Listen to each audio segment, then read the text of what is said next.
ባለሀብቱ ከሰሞኑ ምንድን ያደረጉት? እዚህ ማህበራዊ ሚዲያ ላይ በተለይም በሀገራችን በርካታ ግለሰቦች ስም ማጥፋት ላይ ሲሰማሩ ይስተዋላል። አስገራሚው ነገር ግን ግለሰቦቹ የህግ ተጠያቂነት እንዳለው አለማሰባቸው ነው።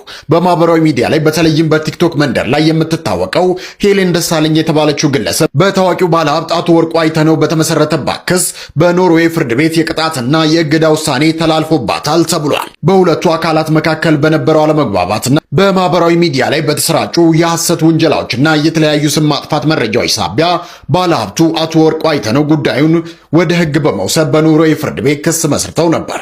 ፍርድ ቤቱ በተለይም የቀረቡትን ማስረጃዎች መርምሮ በቲክቶከሯ ሄለን ደሳለኝ ላይ የገንዘብ ቅጣት ከማስተላለፉም በላይ በተጨማሪ መሰል ድርጊቶችን እንዳትፈጽም ትዕዛዝ በማውጣት ፍርድ ቤቱ እንዳገዳት ተሰምቷል። ይህ ውሳኔ በማህበራዊ ሚዲያ መድረኮች ላይ የሚደረጉ የስም ማጥፋት ወንጀሎች ምን ያህል ተጠያቂ ሊያደርጉ እንደሚችሉ ያሳየ ነው።